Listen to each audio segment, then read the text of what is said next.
Buenas tardes, alumnos. En la presentación de hoy vamos a hablar sobre el rechazo de órganos sólidos. Mi nombre es María Silvina Álvarez, soy especialista en clínica médica y pertenezco al equipo de trasplante renal del Hospital Español de La Plata. La presentación de hoy cuenta con 4 momentos. Vamos a tener una primera parte introductoria, luego vamos a hablar de aquellos factores que influyen en la supervivencia de los órganos trasplantados. En tercer término, vamos a introducirnos en la inmunobiología del trasplante y por último, vamos a estudiar la presentación clínica de los órganos sólidos trasplantados cuando cursan con un rechazo.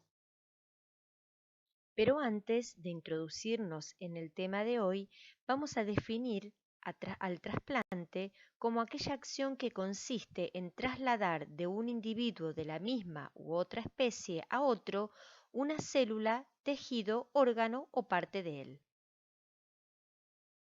¿Qué se puede trasplantar? Podemos trasplantar órganos sólidos como corazón, hígado, intestino, páncreas, pulmón, riñón, células como las células de la médula ósea o las células de los islotes de Langerhans, tejidos como córnea, hueso, piel, sangre en el caso de transfusiones, materiales inertes como es el caso del reemplazo valvular con materiales artificiales, tejido compuesto como mano, cara, laringe, tráquea e incluso materia fecal.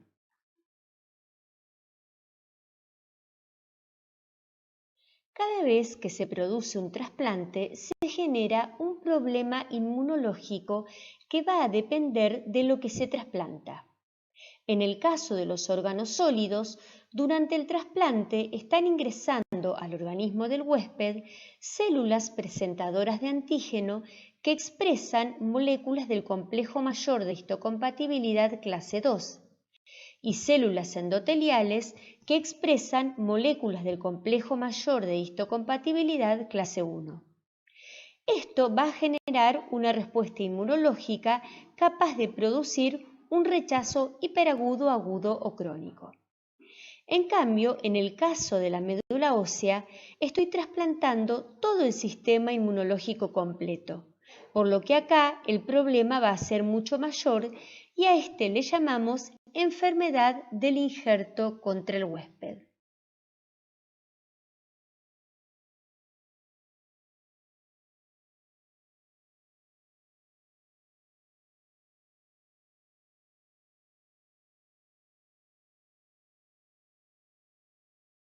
Entonces, siempre que se trasplante un órgano de un individuo a otro, se corre el riesgo de que se produzca un rechazo. Ahora bien, nos podríamos preguntar si esta situación se da siempre o existen circunstancias en las cuales el rechazo no ocurre.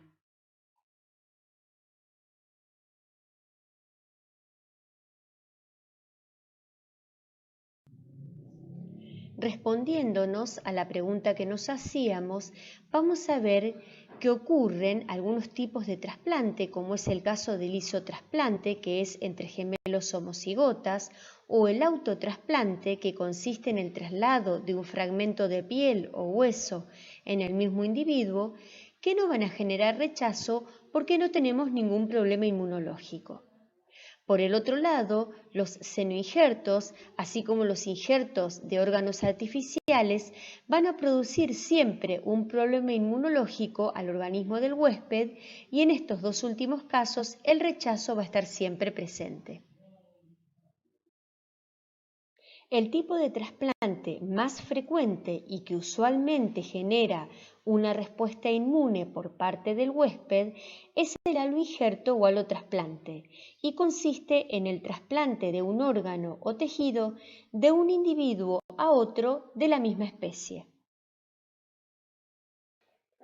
Vamos a definir en esta diapositiva a qué le llamamos rechazo y consiste en una serie de acontecimientos en las que el injerto se reconoce como ajeno en el organismo del huésped, desarrollando una respuesta inmune tanto local en el órgano trasplantado como sistémica, con el establecimiento de una lesión inflamatoria que puede generar un deterioro en la función del injerto y, si este no es diagnosticado a tiempo, una necrosis y una pérdida del órgano.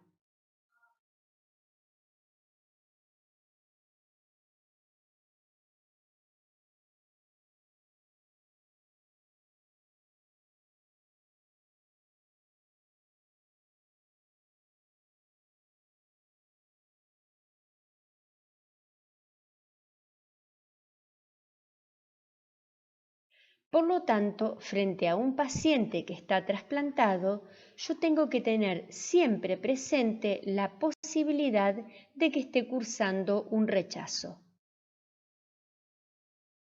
Muy bien, entonces ahora estamos en condiciones de preguntarnos cuánto dura un injerto. Sabemos que podemos clasificar los eventos del rechazo según el tiempo de evolución, dando lugar a un rechazo muy rápido, denominado hiperagudo. También puede haber un rechazo agudo y un rechazo más tardío denominado crónico. En el caso de un trasplante de médula no hablamos de rechazo, sino de la enfermedad del injerto contra el huésped, en donde las células del trasplante van a generar una respuesta inmunológica contra las células endoteliales del receptor.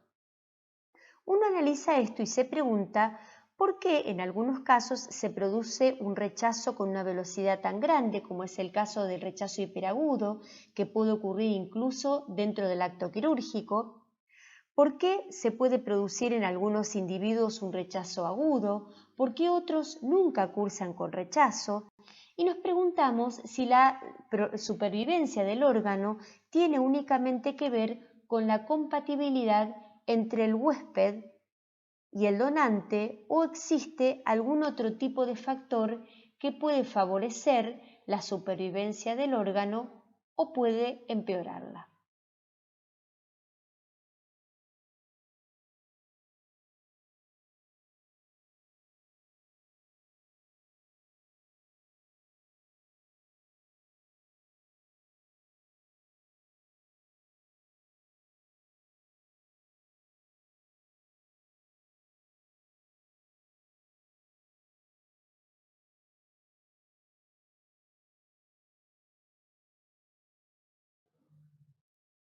Antes entonces de respondernos si el problema inmunológico es el único que responde a la supervivencia de los órganos, vamos a analizar este cuadro y antes de analizarlos les quiero comentar que todos los pacientes receptores de un órgano son tratados con drogas inmunosupresoras de por vida, pese a lo cual nosotros vemos en este cuadro la supervivencia de los distintos órganos en los distintos años y vemos la gran variación que existe, por ejemplo, entre riñones que provengan de donantes cadavéricos respecto a riñones que provienen de donantes vivos relacionados. Si nosotros lo analizamos, a los 10 años, un riñón de un donante cadavérico tiene una supervivencia del 42% y un riñón de un donante vivo relacionado de un 54%. Por otra parte, si un mismo receptor recibe de un mismo donante corazón y pulmón, ambos deberían tener la misma supervivencia porque son iguales receptores e iguales donantes. Sin embargo, si ustedes miran el cuadro, al año el corazón tiene una supervivencia del 87% y el pulmón de un 84%. Eso explica entonces que no depende solamente del complejo mayor de histocompatibilidad la determinación de la supervivencia del órgano. Comenzando entonces a analizar estos factores, vamos a analizar el factor del donante, si es vivo o es fallecido. Si el donante es vivo, la durabilidad del órgano va a ser mayor, y más aún si es un donante vivo relacionado respecto de si es un donante vivo no relacionado. En relación al donante fallecido, tampoco es lo mismo que el donante haya presentado un paro cardíaco o sea un donante a corazón batiente.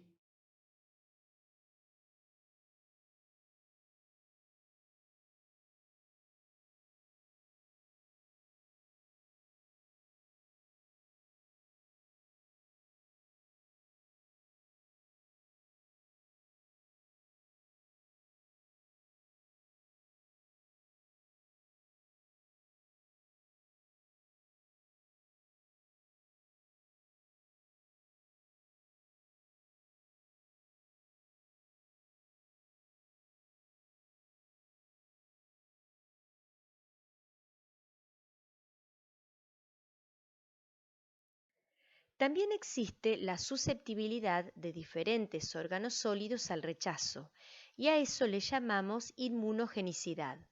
Si ustedes observan en el gráfico, estos órganos están ordenados de menor a mayor inmunogenicidad, siendo la córnea un tejido avascular con muy baja tasa de rechazo y la piel, como así también el intestino, órganos con mayor capacidad de rechazo, y probablemente esto se deba al número de células inmunológicas que presentan estos tejidos.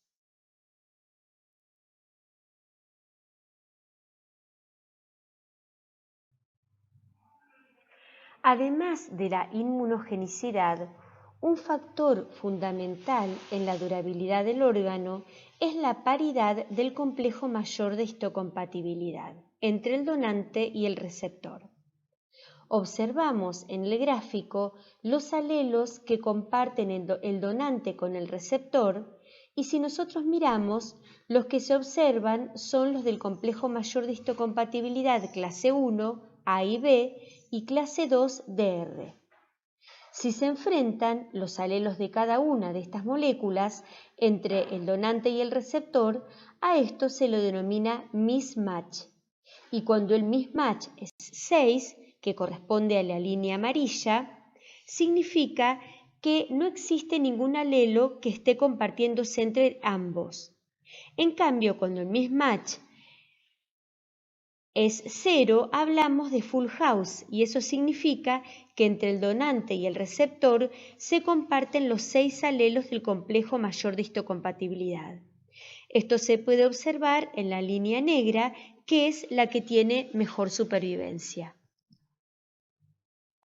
Otro factor a tener en cuenta es el tiempo de isquemia fría, que se define como el tiempo desde el clampeo y extracción del órgano al desclampeo de este mismo órgano en el receptor. A mayor tiempo, menor supervivencia del mismo. Si observamos las líneas del gráfico, vamos a notar que cuando el tiempo de isquemia es mayor de 48 horas, es la línea marrón, la supervivencia cae drásticamente, mientras que en la línea punteada de color roja demuestra una durabilidad mayor del órgano, siendo en este caso el tiempo de isquemia de entre 7 a 12 horas. En el caso del trasplante renal, un tiempo de isquemia de 24 horas se considera aceptable. Otro factor importante, aunque no es determinante, es el antecedente de hipertensión arterial del donante. Se sabe que cuando el donante fue hipertenso, el riesgo de acortar la sobrevida del órgano es mayor. Si miramos en las 3 líneas del cuadro, vamos a ver que la línea inferior corresponde a un donante hipertenso durante más de 10 años.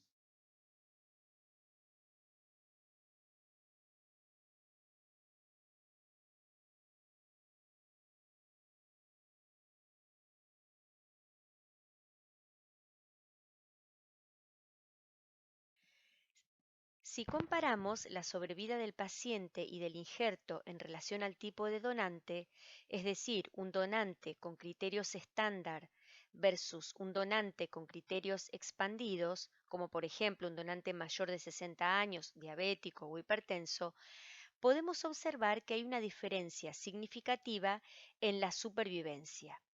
Por ejemplo, a los 5 años vemos que es de un 81% en receptores de donante con criterios estándar y de un 69,9% en receptores de donantes con criterios expandidos.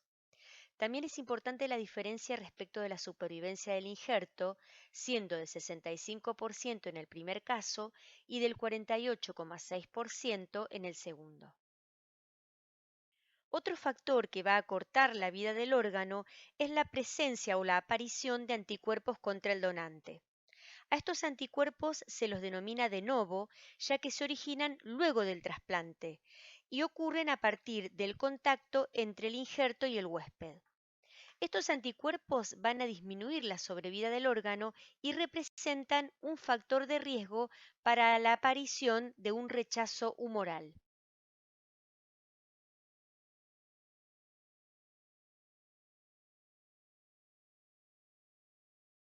En esta diapositiva se evalúa el impacto del rechazo agudo celular en la sobrevida de un injerto renal.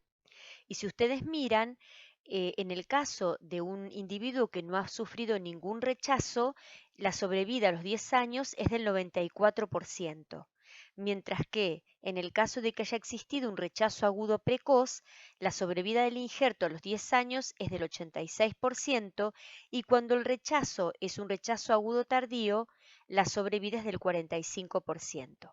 Hay que tener en cuenta que cada vez que un paciente desarrolla un cuadro de rechazo, requiere un tratamiento inmunosupresor más importante que genera mayores factores de riesgo, sobre todo complicaciones infectológicas que van a complicar y amenazar la vida de este paciente. A modo de resumen, entonces, analizamos los 5 factores que influyen en la supervivencia del injerto y del paciente, que son el primero, la incompatibilidad HLA-ABO. Dijimos que cuanto mejor sea la compatibilidad de los antígenos del complejo mayor de histocompatibilidad, a lo que le llamamos mismatch, mejor va a ser el resultado de nuestro trasplante. Por supuesto, tiene que haber también una compatibilidad sanguínea. El segundo factor son los factores intrínsecos del donante, que tienen que ver con la diferencia entre un donante con criterios estándar versus un donante con criterios expandidos.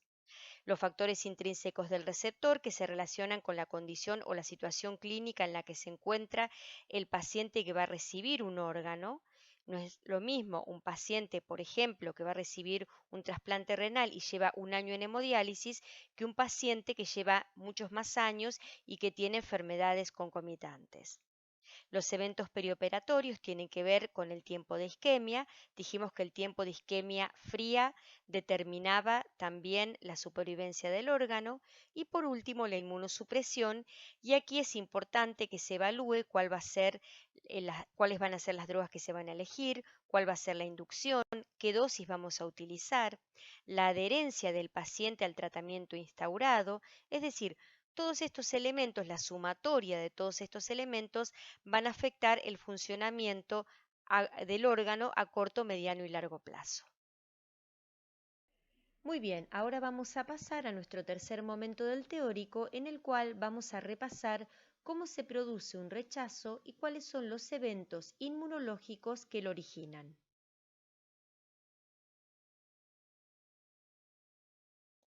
Desde el punto de vista inmunológico, se origina una cascada de acontecimientos en donde a partir de la presentación de un haloantígeno que será reconocido como extraño por parte del receptor, se pondrá en marcha una respuesta inmunológica que generará el rechazo.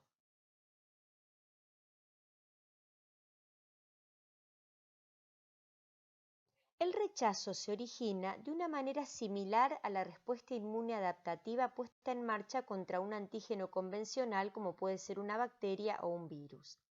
Las células T y B naive van a reconocer a estos haloantígenos en los órganos linfoides secundarios. Las células T se van a diferenciar en células T efectoras y las B en células B memoria y plasmocitos. Posteriormente se generarán las células T memoria y tanto las células T efectoras como las memoria van a infiltrar el parénquima del órgano trasplantado, lesionando su integridad. Por otra parte, los plasmocitos van a generar anticuerpos que también van a participar en este fenómeno, desencadenando un rechazo agudo, tanto celular como humoral. ¿Cómo se inicia entonces la respuesta contra el haloantígeno?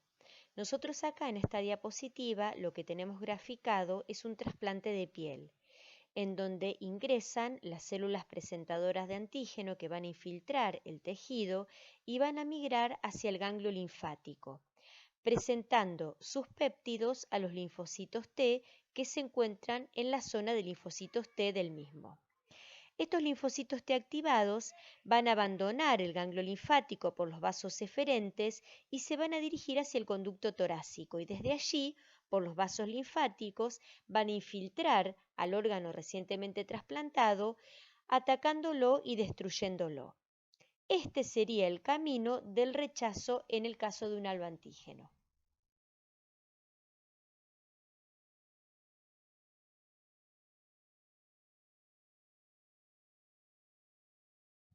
Ahora bien, en este momento nos podemos preguntar por qué es tan fuerte la respuesta inmune aloreactiva que se genera contra un haloantígeno comparada con la respuesta inmune que se produce contra una bacteria o un virus. ¿Por qué si una infección bacteriana o viral no compromete la vida de un paciente salvo que estemos frente a una sepsis, el rechazo, en cambio, de un órgano o de un tejido puede generar la destrucción total del mismo e incluso comprometer la vida del paciente?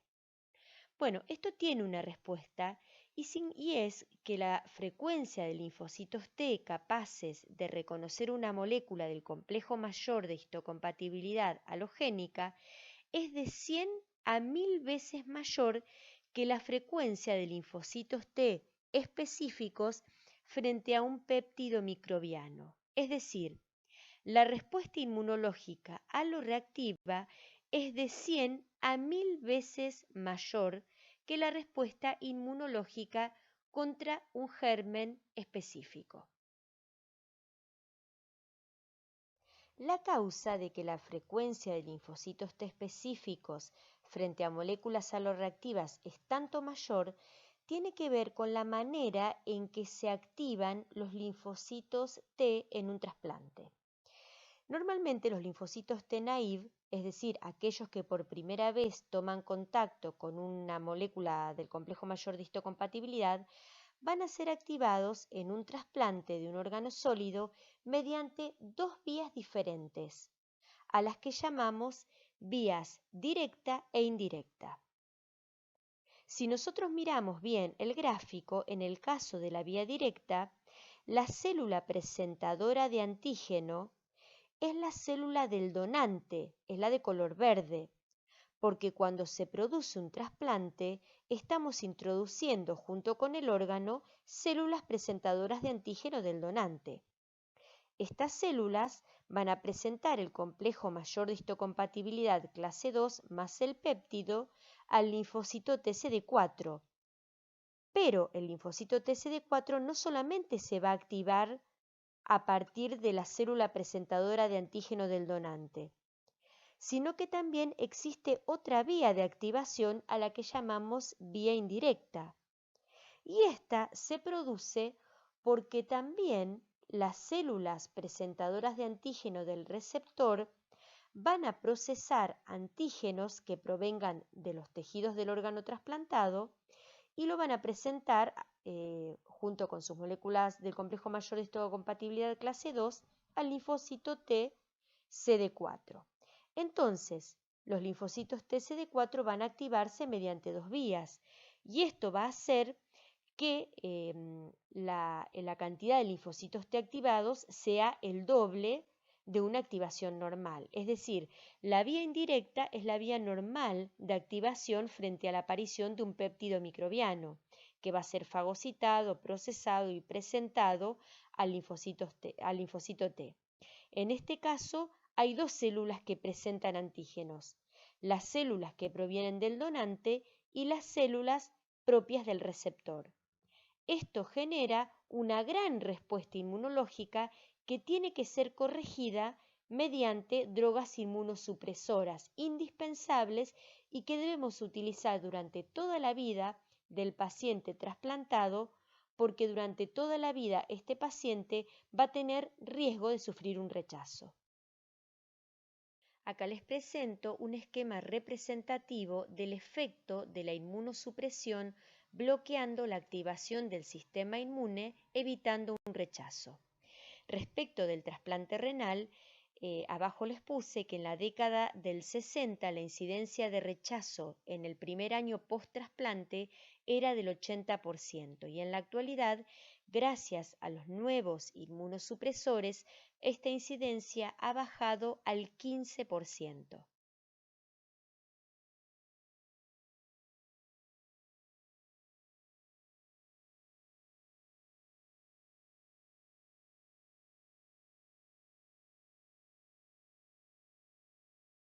Ahora bien, vamos a ver que existen varios tipos y grados de severidad de rechazo contra injertos que tienen que ver, en primer lugar, con el tiempo transcurrido desde la concreción del trasplante, pero también con los mecanismos inmunológicos que están involucrados en el mismo.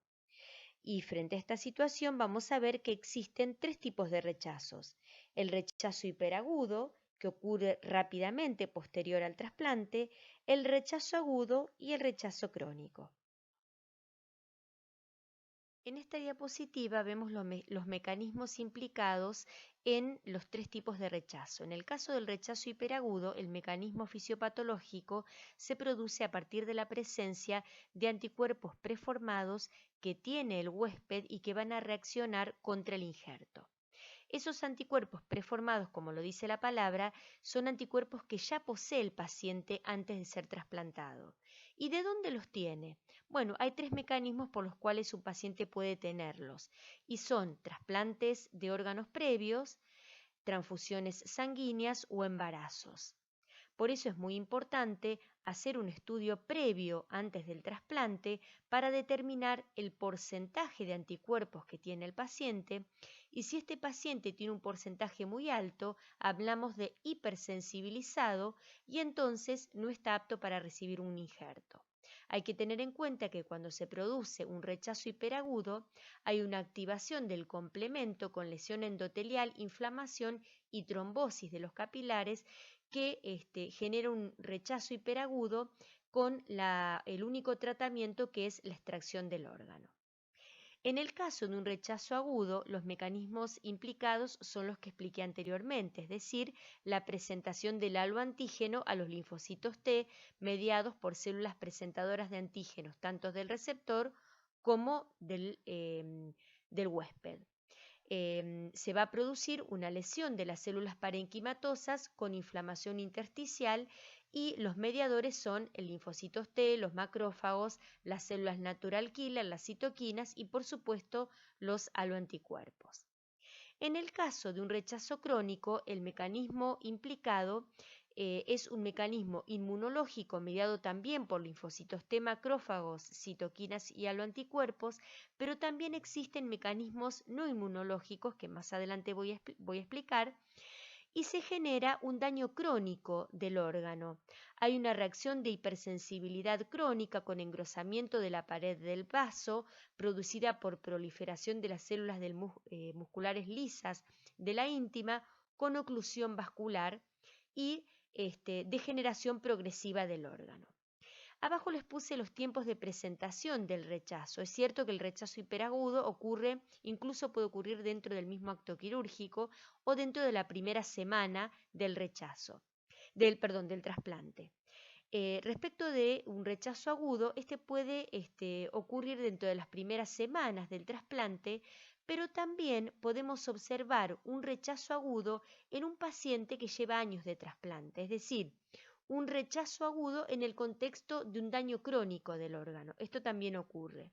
Y hablamos de un rechazo crónico cuando se produce luego de 3 meses de haber sido trasplantado el paciente, pero al deterioro de la función del órgano también le llamamos rechazo crónico porque, como lo voy a explicar más adelante, existen mediadores inmunológicos y no inmunológicos que van a generar una disfunción crónica del órgano. En este gráfico vamos a analizar cómo se produce la activación del linfocito T, que está dibujado de color celeste, mediante la presentación antigénica de la célula presentadora de antígeno, que está dibujada de color verde.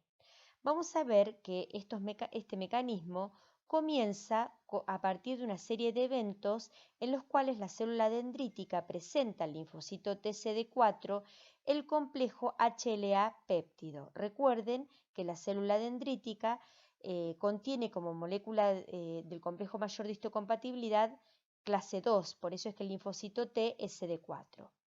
A esta interacción se la denomina primera señal. Luego ocurre la segunda señal, que es indispensable para la activación completa del linfocito T, Este dato es importante porque si no se ocurre la segunda señal, el linfocito T no va a terminar de activarse y no se va a producir la expansión clonal del mismo. Entonces, esta segunda señal, como les decía, está dada por la interacción de moléculas coestimulatorias que están expresadas por las células dendríticas. Recuerden que las células dendríticas poseen altos niveles de estas moléculas y es por eso que ellas son las únicas capaces de iniciar la respuesta inmune adaptativa. Estas moléculas coestimulatorias se denominan CD80 y CD86 o también de la familia B7. Estas moléculas van a interactuar con CD28, que es una molécula ubicada en la membrana celular del linfocito T. Esto estimula la producción de CD40 ligando que interacciona con CD40 y aumenta los niveles de moléculas coestimulatorias. Estas reacciones van a desencadenar la síntesis de interleuquina 2 y la expresión de la cadena alfa del receptor de interleuquina 2 de alta afinidad, que conducirá a la expansión clonal del linfocito T. La unión de la interleuquina 2 con su receptor se denomina tercera señal. Una de las primeras alteraciones observadas luego de la primera señal ocurre en segundos, es decir, inmediatamente después que se activa o que se produce la primera señal y que incluye la entrada de calcio al interior de la célula que, junto con la calmodulina, activan una fosfatasa denominada calcineurin, siendo traslocada, es decir, ingresando al núcleo, donde interactúa con secuencias reguladoras de varios genes, promoviendo así la transcripción del gen de interleuquina 2 y de su receptor. Las moléculas coestimulatorias actúan de forma sinérgica con las generadas por la primera señal, aumentando así la producción de interleuquina 2 y de otras citoquinas. Por último, como ya lo dijimos antes, la interleuquina 2 con su receptor van a activar una molécula intracitoplasmática que se denomina mTOR. Esta molécula va a generar la activación del ciclo celular y por consiguiente su proliferación. De esta manera se genera la expansión clonal de las células T y si no existen inmunosupresores que actúen en estos diferentes sitios o señales, la expansión clonal va a infiltrar al órgano recientemente trasplantado y va a llevar a una destrucción del mismo.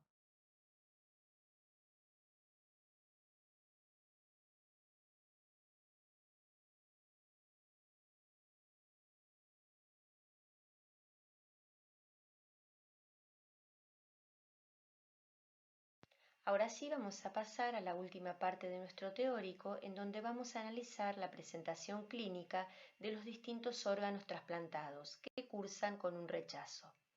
Inicialmente vamos a comenzar con las formas de presentación del rechazo en el trasplante renal.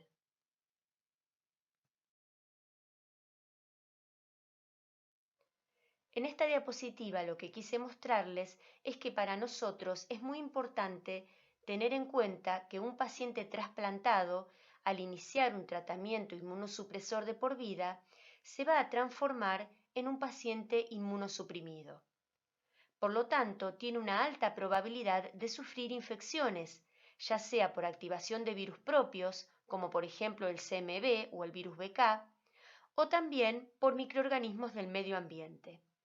Por eso los médicos que hacemos el seguimiento de estos pacientes, que son altamente complejos, nos encontramos siempre con la disyuntiva entre la dosis necesaria para el tratamiento inmunosupresor con el fin de evitar el rechazo y los procesos infecciosos que pueden afectar tanto al órgano como a la vida del paciente.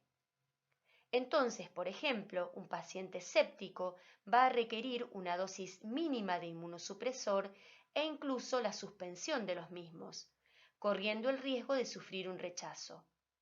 Por el contrario, un paciente que tiene una alta dosis de inmunosupresor porque está cursando con un rechazo, probablemente luego que salga del mismo va a tener una complicación infectológica, por lo que es muy importante este equilibrio entre el tratamiento inmunosupresor para evitar el rechazo y las infecciones que son altamente frecuentes en estos pacientes. Muy bien, en la parte introductoria, cuando hablamos de generalidad del rechazo, dijimos que existe un rechazo hiperagudo, un rechazo agudo celular y humoral y un rechazo crónico también celular y humoral. En este caso vamos a hablar del rechazo hiperagudo que ocurre en un trasplante renal. Como lo dijimos anteriormente, el mecanismo fisiopatológico consiste en la presencia de anticuerpos preformados que contiene el receptor del trasplante y que van a reaccionar rápidamente contra el órgano trasplantado generando un cuadro de toxicidad sistémica, coagulación intravascular diseminada, con compromiso de la vida del paciente y del injerto. En este caso, el único tratamiento que existe es extraer el órgano, es decir, la transplantectomía. ¿Cuándo se da esto? Como ya dijimos, la presencia de anticuerpos preformados es frecuente en aquellos pacientes que se encuentran hipersensibilizados debido a tres causas importantes, que son la donación de órgano previo o la recepción de un órgano previo, la transfusión de sangre y el embarazo. En esta diapositiva podemos observar la cinética de producción de los anticuerpos anti-HLA preformados luego del evento de exposición a células no propias. Y entonces observamos que tanto los anticuerpos que provengan de un trasplante previo o de embarazo se mantienen en el tiempo en mayor cantidad, mientras que los anticuerpos que provienen luego o que se generan luego de una transfusión tienden a disminuir. Por lo tanto, tienen mayor riesgo aquellos pacientes que están hipersensibilizados por trasplantes o por embarazos previos. En esta diapositiva vemos la foto de un rechazo hiperagudo mediado por anticuerpos preformados. Es un rechazo que es reconocido inmediatamente dentro del quirófano.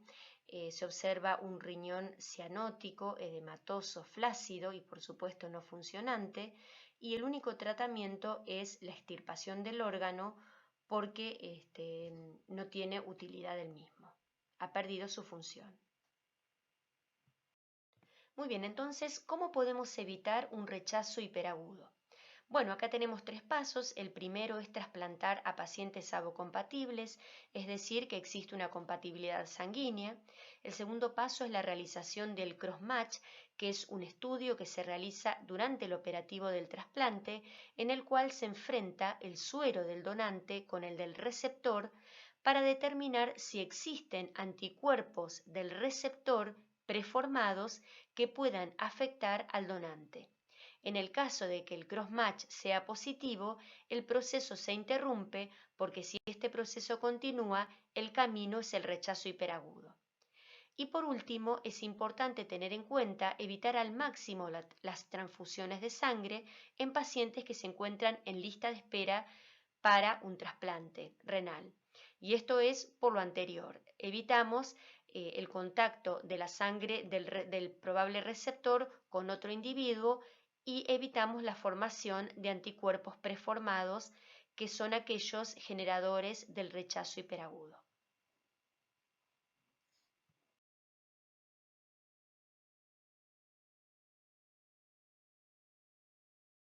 Muy bien, en esta diapositiva observamos la diferencia entre un rechazo agudo celular y un rechazo agudo humoral, ya no un hiperagudo. El rechazo agudo celular es altamente frecuente. Si observan la diferencia, uno se da en el 90% de los casos, mientras que el humoral únicamente en el 10%. El rechazo agudo celular en general tiene mejor respuesta al tratamiento médico y normalmente se utilizan pulsos con metilprednisolona. La fisiopatología es la de un gran infiltrado inflamatorio mediado por linfocitos T, como ya lo explicamos, que genera tubulitis y glomerulitis. Y el factor de riesgo, sobre todo, tiene que ver, en primer lugar, con la mala adherencia al tratamiento inmunosupresor. Por eso es que es muy importante indagar sobre la adherencia del paciente al tratamiento de las drogas. Respecto al rechazo agudo humoral, dijimos es menos frecuente, ocurre en un 10% de los casos, es mucho más difícil de revertir, la agresividad al órgano es mucho mayor, es más frecuente o como factor de riesgo tenemos la presencia de un paciente con anticuerpos preformados, es decir, pacientes hipersensibilizados. En este caso la célula efectora es el linfocito B y lo que se observa a nivel del tejido es una lesión endotelial difusa con depósitos de C4D. Esto es muy importante porque sabemos, ya les dije, que el diagnóstico de un rechazo se realiza por biopsia del riñón y la presencia de depósitos de C4D a nivel de los capilares peritubulares es el diagnóstico preciso de un rechazo agudo humoral. El mecanismo fisiopatológico es por la formación de anticuerpos antidonante específicos, es decir, no por anticuerpos previos, ese era el rechazo hiperagudo, sino por que el paciente trasplantado genera anticuerpos post-trasplante contra el órgano. Aproximadamente ocurre entre un 15 a un 20% en el primer año. ¿Cuándo voy a sospechar que estoy frente a un rechazo? Bueno, en primer lugar, el aumento de los valores nitrogenados, es decir, el aumento de la urea y de la creatinina en ausencia de otras causas, debe hacerme sospechar la posibilidad de este cuadro. Tenemos que tener en cuenta que no siempre es el aumento, sino también la falta de descenso. Normalmente cuando un paciente se trasplanta, a medida que van pasando los días, la creatinina tiene que ir disminuyendo. Cuando ocurre un aplanamiento de la misma, es decir, nosotros esperamos un descenso y esto no ocurre, tenemos que pensar que la probabilidad puede ser el rechazo. También es importante considerar la mala adherencia del paciente al tratamiento inmunosupresor. Esto sobre todo es más frecuente en adolescentes. Existen inmunosupresores que podemos dosar en sangre para determinar qué valores tienen y si realmente el paciente está tomándolos o no. Estos inmunosupresores que podemos dosar son, por ejemplo, los anticalcineurínicos y los IMTOR. Si observamos que el nivel en sangre de estas drogas está disminuido, o bien tenemos que aumentar la dosis, o bien interrogar muy bien al paciente para definir si es que está realizando el tratamiento o no.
Para arribar al diagnóstico de un rechazo, es importante realizar un examen clínico completo.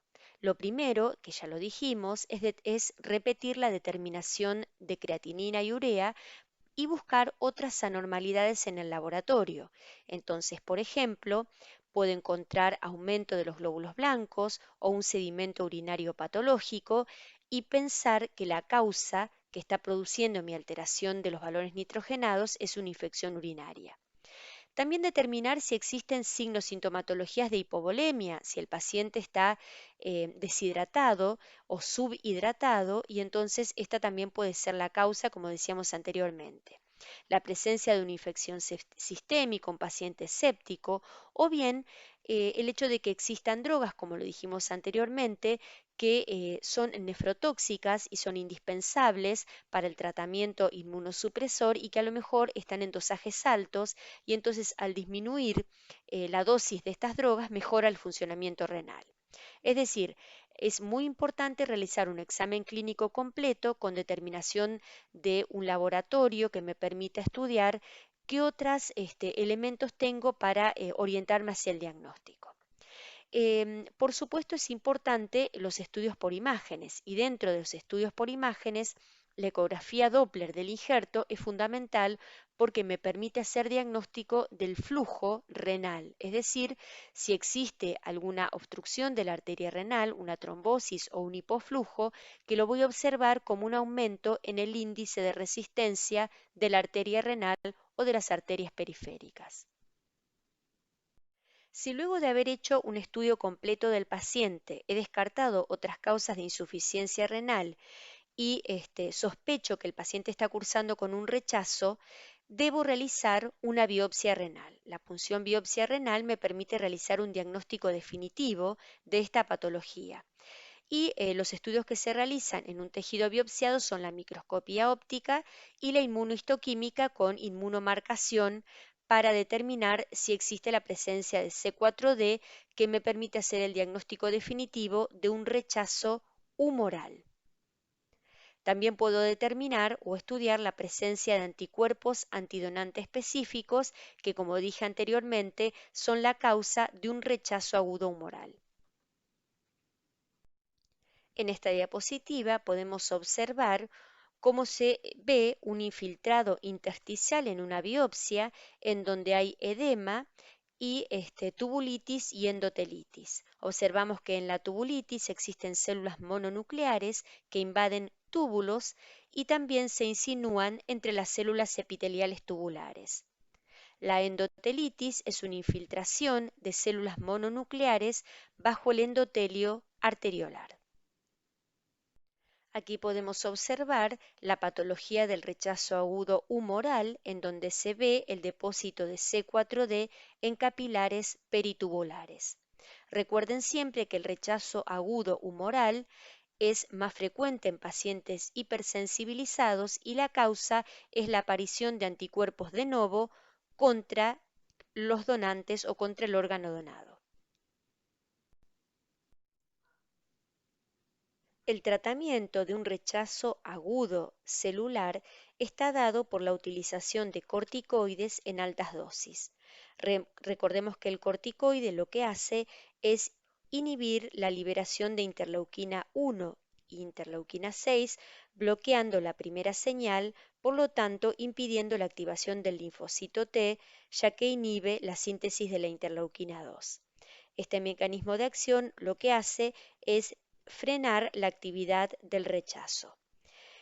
Normalmente el 75% de los casos de rechazo agudo primario revierten luego de este tratamiento. Sin embargo, hay un grupo de pacientes que se definen como pacientes corticoresistentes, es decir, que están cursando un rechazo agudo celular, pero que no responden al tratamiento con corticoides. En estos pacientes se utilizan anticuerpos policlonales como la timoglobulina. Recordemos siempre que la utilización de corticoides en altas dosis por medio de pulsos de corticoides tiene una alta cantidad de efectos adversos como la hipertensión arterial, las arritmias, los trastornos en el metabolismo de la glucemia, etc. En el rechazo agudo humoral se utiliza la plasmaféresis con la finalidad de remover los anticuerpos circundantes y siempre con reposición de albúmina. Se puede utilizar también inmunoglobulina endovenosa y rituximab. El rechazo crónico, también denominado nefropatía crónica del trasplante, se caracteriza porque hay un deterioro lento y progresivo de la función renal que se asocia a proteinuria e hipertensión arterial. Decimos normalmente que un rechazo es crónico cuando ocurre después del tercer mes de la cirugía, pero la verdad es que esta nefropatía crónica del trasplante tiene más relación con un paciente que lleva años de trasplante y que por mecanismos que ya vamos a ver, tanto inmunológicos como no inmunológicos, va deteriorando la función del órgano y termina por perderlo. En este cuadro podemos ver resumidos estos factores de riesgo no inmunológicos e inmunológicos que van a determinar la supervivencia del órgano a largo plazo. Dentro de los factores no inmunológicos es muy importante las características del donante. Al principio del teórico yo les hablaba de aquellos donantes con criterios expandidos. Nosotros sabemos que los receptores que recibieron órganos con donantes con criterios expandidos van a tener más riesgo de sufrir un deterioro del órgano. También existen otras alteraciones, por ejemplo, las lesiones asociadas a isquemia y a reperfusión, que tienen que ver con el tiempo de isquemia. Las características del donante, por ejemplo, habíamos dicho un donante con hipertensión arterial, o las características del receptor, también un receptor hipertenso o con dislipemias tiene un riesgo aumentado a una enfermedad crónica del órgano. Hay que sumar a esto la toxicidad por drogas inmunosupresoras. Esto lo hablamos antes, dijimos que hay medicamentos inmunosupresores que producen toxicidad del órgano, como los anticalcineurínicos. También existen razas, como la raza negra, que tiene más riesgo de sufrir daño crónico. Y todas aquellas infecciones que tenga el paciente durante todo el tiempo en que esté trasplantado van a ser mecanismos no inmunológicos que van a ir deteriorando la función del órgano. Respecto de los factores de riesgo inmunológicos, podemos nombrar algunos, como la baja compatibilidad HLA. No es lo mismo trasplantar a un paciente cuyo mismatch es 000, es decir, un full house que comparte todos los alelos desde el complejo mayor de histocompatibilidad, a un individuo con muy baja compatibilidad. Este es un factor muy importante. La sensibilización previa, es decir, la presencia de anticuerpos preformados, como lo hablamos anteriormente, la disfunción inicial del injerto, aquellos pacientes que tienen un retraso en la función del injerto y que requieren la realización de hemodiálisis, se sabe que aquellos pacientes que necesitan hemodiálisis los primeros días del trasplante van a tener una función del órgano disminuida. Los sucesivos rechazos agudos que pueda tener un paciente durante su vida van a ir sumando daño renal, la no adherencia al tratamiento, por supuesto, la falta de adherencia a las drogas inmunosupresoras va a predisponer la aparición de rechazo agudo y esto va a cortar la vida del órgano. Y por último, la insuficiente dosis o la inmunosupresión insuficiente también va a determinar un acortamiento en la vida del órgano y una nefropatía crónica del injerto que llevará a una pérdida del mismo. El cuadro clínico de un paciente que está cursando con un rechazo crónico o nefropatía crónica del trasplante se caracteriza por un deterioro lento de la función renal con valores de urea y creatinina elevados, hipertensión arterial y proteinuria. El cuadro clínico, el diagnóstico, perdón, definitivo lo realizo mediante una punción biopsia con estudio histológico del órgano. Allí lo que encuentro es la presencia de engrosamiento fibroso de la íntima, de las arteriolas y las alteraciones degenerativas de la túnica media. ¿Cómo puedo prevenir este rechazo crónico mejorando entonces la supervivencia del órgano?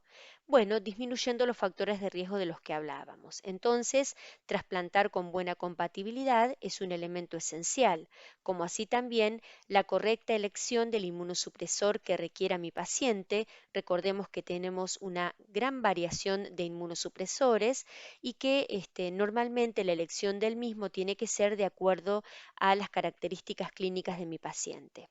Es fundamental tratar la hipertensión arterial y la dislipemia de mi paciente, controlar la adherencia al tratamiento mediante los dosajes, determinar que no esté cursando con infecciones subclínicas, hacer profilaxis para aquellos virus que se reactivan como el CMV y el BK y en el acto quirúrgico también es muy importante minimizar el tiempo de isquemia.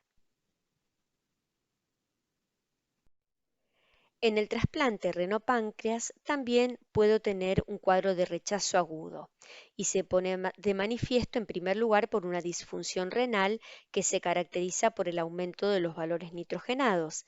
Pero acá también voy a tener ascensos de glucemia, de amilasa y de lipasa que me permiten hacer un diagnóstico precoz. En este cuadro clínico, la biopsia se realiza en el riñón, es decir, se hace una punción biopsia renal y si tenemos características de rechazo, entonces entendemos que el rechazo es de ambos órganos. Ahora vamos a analizar cuáles son los mecanismos inmunológicos que ocurren en un rechazo de un trasplante hepático. En este trasplante existe una gran ventaja inmunológica si lo comparamos con el trasplante renal. Y esto se debe a que el índice de rechazo en el hígado es muy bajo. Incluso puede tener éxito el trasplante aún con incompatibilidad ABO, con crossmatch positivo e incluso con la presencia de anticuerpos preformados positivos. Este órgano tiene una gran resistencia al ataque mediado por anticuerpos, tiene una muy baja tasa de rechazo crónico y una gran reversibilidad del rechazo agudo. Por esta causa no se tiene en cuenta la positividad del crossmatch.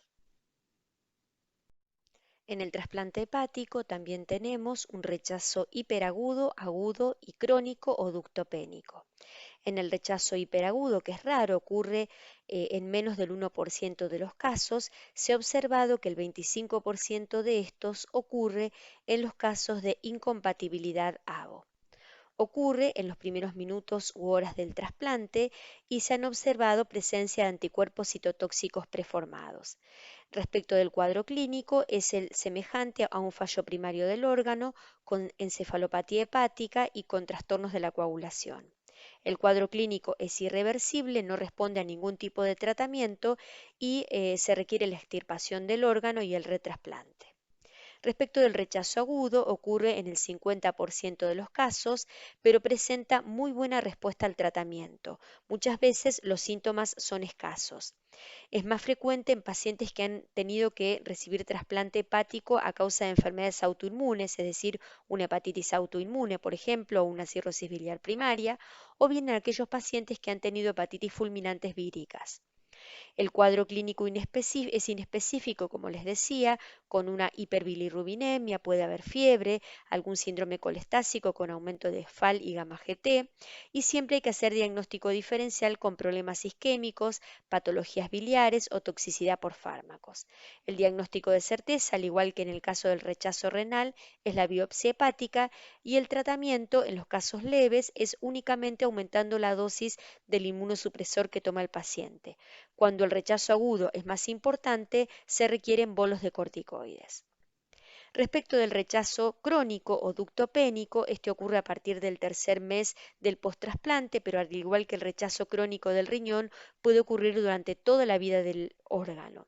Se desconocen los mecanismos inmunes implicados, pero podrían haber mecanismos tanto citotóxicos como humorales. El paciente tiene una severa colestasis crónica con hiperbilirrubinemia, gamma GT y FAL elevadas, la ictericia es progresiva y se observan escoriaciones por el gran prurito que ocasiona la hiperbilirrubinemia. Este cuadro es irreversible, aunque se intentan tratamientos con corticoides y emetor, por lo general el tratamiento definitivo es el retrasplante. Ahora vamos a analizar lo que ocurre en el trasplante cardíaco. Aquí también tenemos un rechazo agudo celular y un rechazo agudo humoral. El rechazo celular es mucho más frecuente.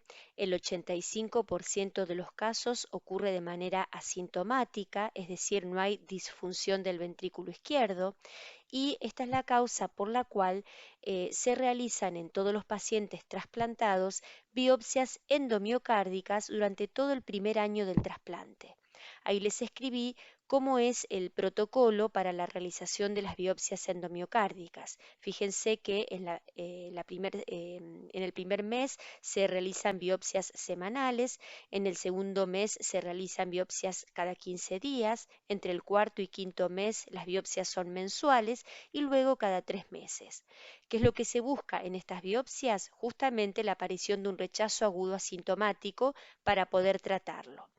Sin embargo, existe un porcentaje de pacientes, aproximadamente un 15%, en donde el rechazo es sintomático. ¿Y cuáles son los síntomas? Una insuficiencia cardíaca con síndrome febril, caída de la fracción de eyección con compromiso del estado general y aparición de arritmias como pueden ser una fibrilación auricular o un flúter. El tratamiento del rechazo agudo celular va a depender de la gravedad, es decir, si fue un rechazo sintomático o un hallazgo de la biopsia. Pero por lo general, lo primero que hay que hacer es determinar la adherencia del tratamiento al inmunosupresor y los tratamientos son, así como en los casos anteriores, con corticoides y timoglobulina. Respecto del rechazo agudo humoral, el diagnóstico se hace mediante las biopsias endomiocárdicas, en donde se observa depósito de C4D. Y el tratamiento es también con plasmaféresis, corticoides, cambios de inmunosupresor y anticuerpo anti-CD20, que es el rituximab. El rechazo crónico, también denominado enfermedad vascular del injerto, se denomina así porque la causa principal es una forma de aterosclerosis acelerada de las arterias epicárdicas y transmurales del órgano que llevan directamente a una falla del mismo. Es la principal causa de falla del injerto y muerte luego del primer año del trasplante y se caracteriza porque existe una proliferación intimal con estenosis luminal y oclusión de las arterias más pequeñas. Es importante determinar que el paciente no tiene dolor y se presenta como un infarto agudo de miocardio, una insuficiencia cardíaca o muerte súbita. El tratamiento preventivo para esta patología es el uso de estatinas, ya que tiene propiedades inmunomoduladoras y antiinflamatorias del endotelio, utilizar antiagregantes plaquetarios, tratar siempre la hipertensión arterial, modificar los inmunosupresores y en el caso de que esto no tenga respuesta, el retrasplante. Bueno, respecto de los síntomas que ocurren en el rechazo de un trasplante de pulmón, el rechazo agudo se pone de manifiesto por una disminución de al menos el 10% de la velocidad expiratoria forzada en un segundo. Y tiene que haber ausencia de otra circunstancia que explique la aparición de estos síntomas. Por supuesto, como en todos los órganos anteriores, la confirmación de un rechazo agudo de un trasplante pulmonar siempre es la confirmación histológica. Ya llegando al final de nuestro teórico, nos vamos a detener un segundo en el trasplante de intestino. Este órgano tiene una alta tasa de rechazo debido a que, como lo habíamos visto anteriormente, es un órgano altamente inmunogénico, probablemente porque tiene alta concentración de células inmunológicas. Entonces, como les decía, la incidencia de rechazo en el intestino es del 70 al 80%. Es mucho más común dentro de los primeros 6 meses del trasplante y no existen marcadores bioquímicos que nos permitan predecir el rechazo. En realidad hay que basarse en la sintomatología clínica del paciente, que es fiebre, un aumento de pérdidas por la ostomía, estos pacientes quedan con ostomía durante un tiempo, dolor abdominal, náuseas, vómitos y sangrados gastrointestinales. Si se sospecha el rechazo, es muy importante realizar biopsias y estas biopsias por lo general se realizan a través de la ostomía. El tratamiento del rechazo agudo en el caso del intestino debe ser muy agresivo, se utilizan corticoides en altas dosis y anticuerpos monoclonales o policlonales como la timoglobulina. En el final de esta presentación les dejo algunas fotos de rostros de pacientes de nuestro servicio que se han trasplantado, para que recordemos siempre que todos nuestros esfuerzos, horas de estudio y aprendizaje tienen que tener como finalidad al paciente y su bienestar, buscando siempre lo mejor para él. Recordemos esta frase de Maimónides que dice, el médico no debe tratar a la enfermedad, sino al paciente que sufre. Les agradezco mucho por acompañarme y les deseo lo mejor.